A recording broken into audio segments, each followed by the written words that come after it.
Hi, I'm Paul Friedman. I'm the founder of the Marriage Foundation, and if you're not a regular subscriber to this channel, you really should be, because it'll change everything about how you see marriage. I used to be a divorce mediator over 20 years ago. I had a change. I started to realize just how poorly Western therapy was serving, or ill-serving, I should say, people who were married. I got all these rejections. I was very successful as a divorce mediator. Trust me, I made tons of money. But now I like saving marriages. And I like teaching people about what marriage is all about. So this particular topic is a good topic. It's how does sexual rejection affect your husband? And there's a lot of misconceptions about women and about men. And let's see if we can't set this one straight. So typically men are seen as macho, insensitive, kind of, if you're looking at them in a positive way, they're warriors. And if you're looking at them in a negative way, they're just sort of dumb. You know, it's almost a joke. Men are dumb. And I'll tell you something else about men. Men are very sensitive. The male ego is super fragile. He is got everything tied to how appealing he is to you.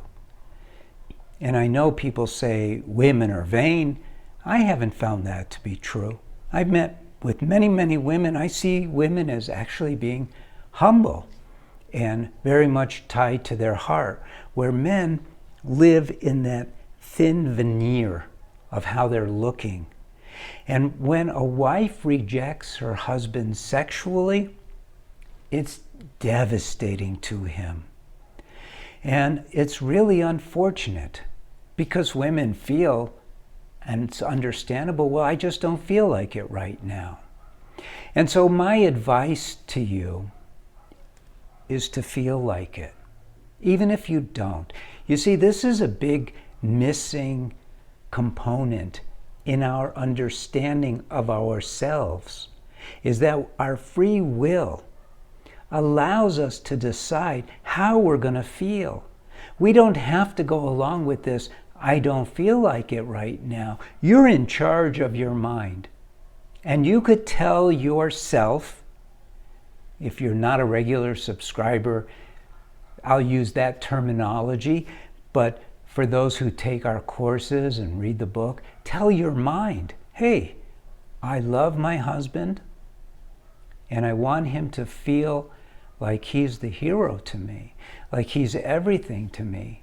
And I'm going to set aside my mind's feelings, my mind's attitudes, my mind's fairness equations and all of that. And I'm going to open up my heart to my husband, and I'm going to give him the sexual gratification he needs. It doesn't take so long, does it? You know that. And it gives you an opportunity, because sex is very misunderstood, gives you the opportunity to use the sex act as a connector between your souls, which is what it's supposed to be. Unfortunately, in our world today, sex has become a recreational thing, a competitive thing even at times. And for some people, a way of releasing energy that is pent up. All of that is wrong. We're not animals, we're human beings.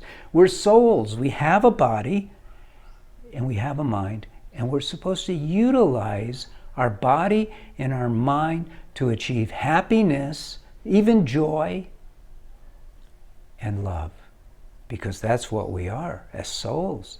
But we're clouded out by our mind. We're not taught these things, so it's no one's fault. It's not like we could go, oh, you know, they should have taught me this. No, you're not in business school where they should have taught you how to work your checkbook and do all that. In the school of life, there's a lot of things that are missing. And this is one of the most important things. And here it is. Mark these words. When you learn how to master your mind, which is essential for having a happy marriage, then a whole new world opens up to you. You're in control how you should be in control.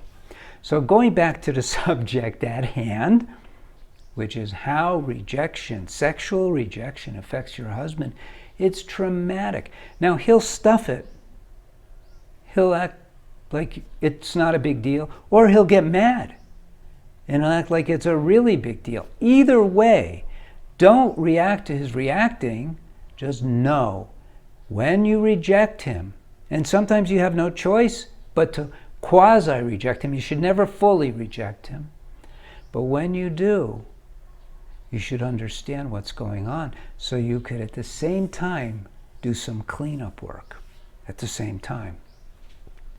This is really an important topic. You know, with the women's lib movement and the rights of women and all of that, things have really gotten distorted. And a lot of women are believing, hey, it's my body. Sure, it's your body. But it's also what you brought to the marriage. You brought your body to the marriage. You brought your heart to the marriage. Where's your heart? You could say it's your body. So is your heart fully open? Because you brought your, what did you bring to your marriage? It's the question. I put that to you. Bringing your body to the marriage is actually easy. Being in tune with your heart to your body. So when you do make love, you're all in. That's a little more difficult, but it's very, very important. Don't listen to all the current thinking about marriage. It's mostly wrong, to be honest with you. I hope you got something from this video. I hope you're not one of these women who goes, how dare he? He's a male chauvinist, blah, blah, blah. I hope you're not like that and you have an open mind to this. I'm not a male chauvinist. I'm much tougher on men. But I want you to be happy in your marriage and I want you to know the truth. So God bless you. Visit again. Subscribe to the channel, like the video, take a look at what we have to offer. Take care.